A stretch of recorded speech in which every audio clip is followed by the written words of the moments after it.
Olá, estamos começando o 7º programa da série Paulo Freire na Escola da Vida. Como a gente disse no programa anterior sobre método Paulo Freire, hoje a gente vai explorar uma publicação muito importante que mostra o começo de uma proposta muito mais ampla do que uma metodologia de alfabetização de adultos em si, como é conhecido o método Paulo Freire, e que nos remete ao que a gente pode chamar de Sistema Paulo Freire de Educação. A gente dizia e reafirma aqui que essa proposta tinha, sim, na alfabetização de adultos uma das suas partes, mas ela não se esgotava nisso e ela ia de uma alfabetização infantil até uma proposta de universidade popular e até ultrapassava isso.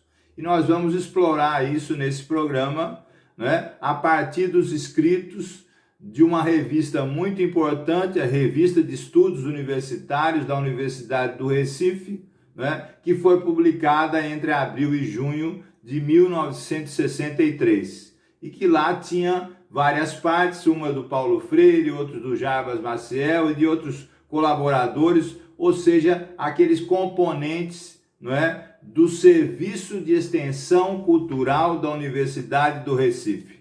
Eu, inclusive, não posso perder a oportunidade para dizer que o Paulo Freire é um dos pioneiros, não é, do pensamento sobre a extensão cultural no Brasil, a extensão cultural a partir das universidades. A ideia fundamental de que a universidade não deve ser guardada entre os seus muros, mas ela deve estar a serviço da sociedade, em contato permanente com a sociedade, e o Paulo Freire coordenou o Serviço de Extensão Cultural da Universidade do Recife, que vocês sabem hoje é a Federal de Pernambuco, não é?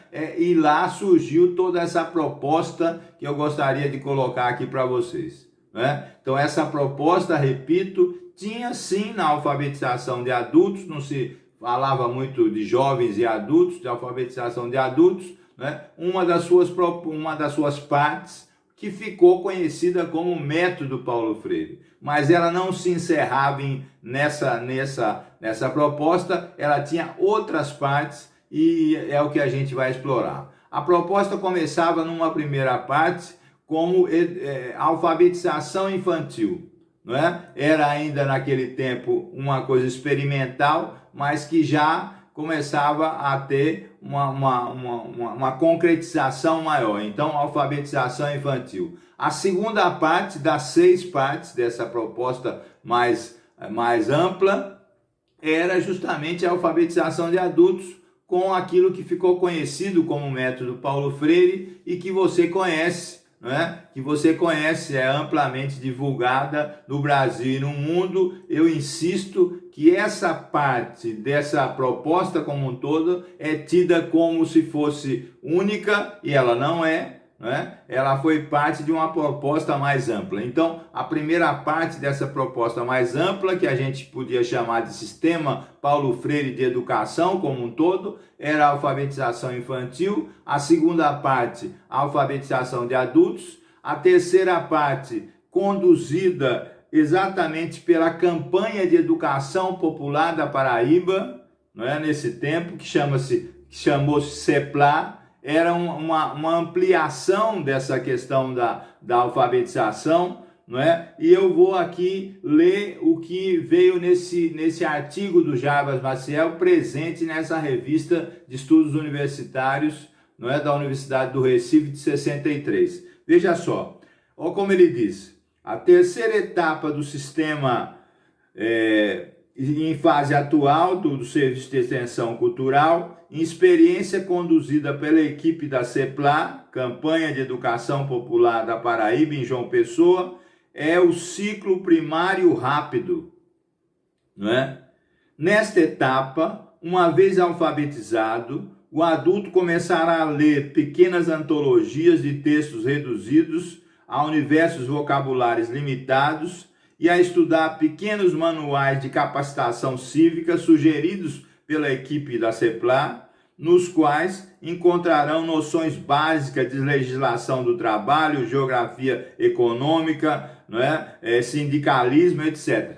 Então essa era a terceira etapa e nesse tempo seria conduzida pela CEPLAR, pela Campanha de Educação Popular da Paraíba, que vocês precisam saber que foi uma das coisas mais importantes da utilização das propostas do Paulo Freire, embora se dê destaque a outras experiências. A CEPLAR esteve num nível muito elevado, inclusive colaborando com a própria equipe do sistema Paulo Freire para a sua evolução, para a sua progressão. Então, já temos 3 etapas. A quarta etapa do sistema seria justamente as experiências em torno de uma universidade popular, não é? E essa universidade popular começaria pelo nível secundário, pré-universitário, até chegar no universitário, não é? Privilegiando os interesses, os valores e a cultura, etc., justamente das camadas populares. Eu já falei aqui em quatro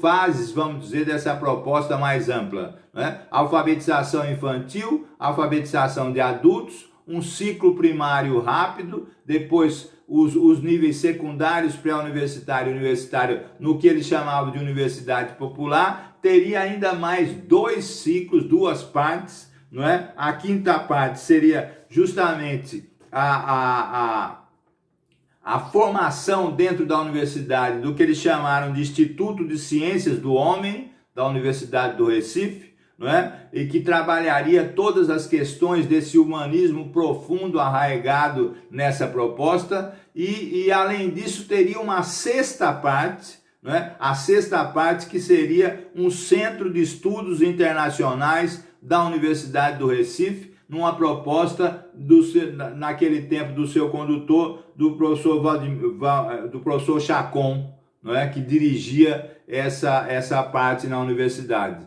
não é? Valmirec Chacon. Importante você notar isso. Eu queria repetir isso porque é muito importante, não é? Eu vejo pouquíssimo comentário, estudo sobre isso, não é? A Revista de Estudos Universitários da Universidade do Recife, de 63, trazia então, reunindo artigos dos vários colaboradores do grupo coordenado pelo Paulo Freire no Serviço de Extensão Cultural, de uma ampla proposta, não é? Que não se esgotava no que foi reconhecido como método Paulo Freire, mas que começava com uma alfabetização infantil, passava pela alfabetização de adultos, depois ia para um ciclo primário rápido, depois ia para os níveis secundários universitários, até desembocar no que eles chamavam de uma universidade popular, não é? Depois teria um outro nível do Instituto das Ciências do Homem dentro da Universidade do Recife, não é? Com um aprimoramento disso, e uma sexta fase de estudos internacionais, exatamente sobre, naquele tempo que se chamava de Terceiro Mundo, ou especificamente sobre a América Latina, sobre a África, não é? Esses estudos seriam conduzidos nesse sentido. Veja só que importante isso, né? O que ficou delineado como sistema Paulo Freire de educação não se esgotava na alfabetização de adultos, né? Mas tinha 6 pontos principais, 6 fases principais, 6 ciclos principais, né? Que começaria pela alfabetização infantil e chegaria até a Universidade Popular, depois a um centro internacional de ligação com os povos da América Latina, com os povos que o Paulo Freire depois chamou de oprimidos, né? Com as suas características, né? Claro que isso não se concretizou, porque foi interrompido pela ditadura militar, mas o importante é que tinha uma proposta, que essa proposta pode ser inclusive repensada, ressignificada em tempos de hoje, mas como um sistema, não como partes estanques, mas como um sistema que, repito, começaria lá na alfabetização infantil, passaria pela Universidade Popular até chegar num centro internacional de estudos.